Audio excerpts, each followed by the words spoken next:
Prime Minister Narendra Modi's visit to the U.S. to meet President Donald J. Trump is now on the front burner, with an emphasis on deliverables.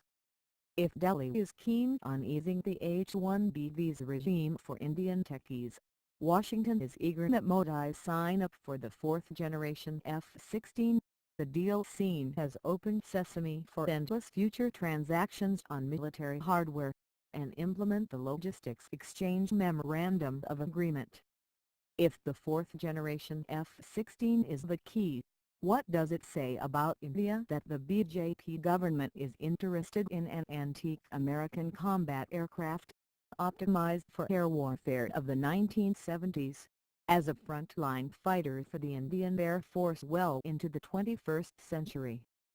The Lockheed F-16 and the Swedish Saab Svenska Aeroplan Aktiebolag JAS-39 Gripen are competing for the single-engine fighter slot in the IAF, a requirement casually conceived to fill the gap the indigenous Tejas light combat aircraft LCA earmarked to replace the large numbers of the Russian MiG-21s. The bulk combat aircraft in the Air Force has failed to meet. It is another matter that the delay suffered by the Tejas program can be traced mainly to machinations to derail it, including frequent changes in specifications, and the ordering of the LCA in small batches to curtail economies of scale and deter Hill and private companies from investing in multiple LCA production lines. Despite starting with negligible technology and industrial capability, the LCA is operational, has impressed as a compact, multi-role, highly agile, fly-by-wire, 4.5 generation warplane, and can even become an export revenue earner for the country. So, why isn't Modi publicly hailing Tejas as a remarkable story of Indian grit, talent and technological innovation, and as a showcase for his Make in India policy and the country's capacity to design complex weapons systems? He should be ensuring that the IAF is invested fully in the aircraft, and that it is a runaway military and commercial success at home and abroad. Except, it turns out that, as Baba Kalyani of Barad Forge observed at Aerospace India 2017, by Make in India Modi probably means assembled in India, and that too, any old piece of foreign equipment. The Prime Minister's aim apparently is to draw American defense manufacturing companies to set up shop here, solidify India's status as major defense partner of the U.S., and use the F-16 and possibly the Boeing F-18 to extract more give from Trump on issues dear to him.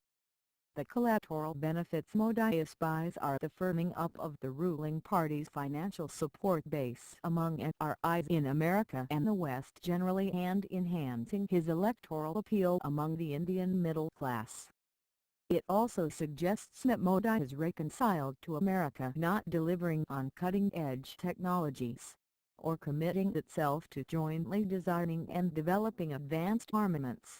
The reluctance evidenced in the U.S. Congress rejecting NATO partner status for India and the India's Defense Technology and Trade Initiative being a non-starter, with only technologically obsolete weaponry phased out by the U.S. military. The M777 ultralight howitzer, the aged F-16 and F-18, etc. being offered for licensed manufacture. The IAF has always liked the Gripen, the reason why Sweden jumped in with the E variant in the race against the F-16 Block 70.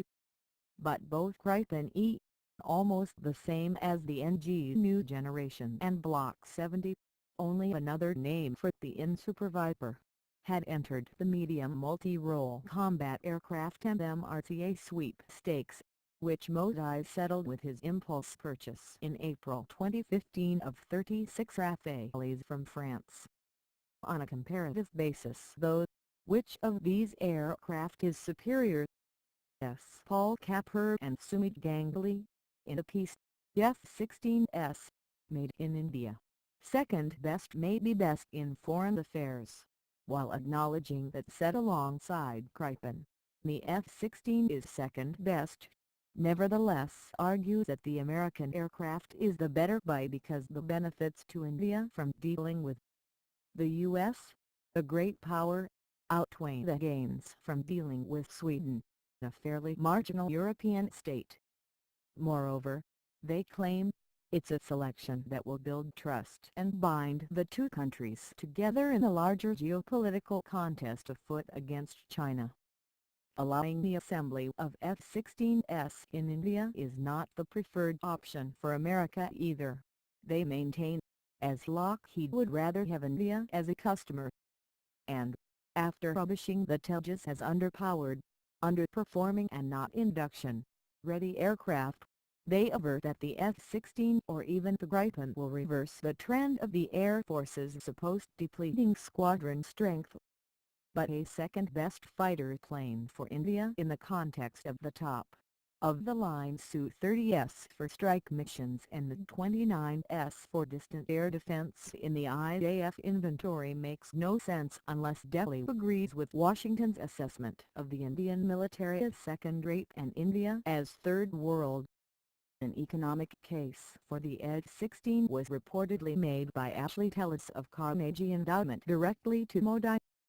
Predictably, he greatly underestimates the F-16 unit cost and lifetime costs, and exaggerates the size of the supposedly attacked global market for 500 F-16s, and for spares for more than 3,500 of this aircraft operating worldwide. Also, his contention that the production monopoly of this aircraft immunizes India against a U.S. cutoff of critical items for the F-16 is iffy at best. But the knowledgeable Tellis can be convincing, especially to an Indian audience predisposed to believe him. The fact though is that with the upfront payment for the transfer of the F-16 assembly line to India and for the full complement of SKD and CKD kits for aircraft assembly, there's no incentive for Washington not to shut down the F-16 or any other supply line that will. Should Delhi not conform to the contingent U.S. policy interests. In light of Trump's America First outlook, there's already some backsliding with Lockheed saying that 25% of the production of F-16 spares and critical assemblies would be retained at its Fort Worth plant in Texas, which could be a precursor to its deciding that continued production of this aircraft in small numbers in the U.S. serves its interests, just so workers don't lose jobs and Trump is kept happy. In the event, paying an awful lot of money for a vintage aircraft and, instead of facilitating the country's entry into the global supply chain, seeing the F-16 become an albatross around India's neck, is a real prospect. Then again, how does the Tejas compare with the other planes? According to the just-retired LCA project chief, Commodore C.D. Balaji in an interview to Aeromag Asia, the LCA is far superior to the MiG-21 in all aspects and far ahead in terms of technology and performance to the Chinese JF-17 flown by the Pakistan Air Force, and is at par with Gripen. But which aircraft has the operational edge? In aerial warfare with beyond visual range weapons, the ability to locate an adversary aircraft is of paramount importance, and here a fully loaded LCA has a lethal edge in terms of its very small radar cross-section of 0.5 square meters relative to Gripen's RCS of 0.7 square meters.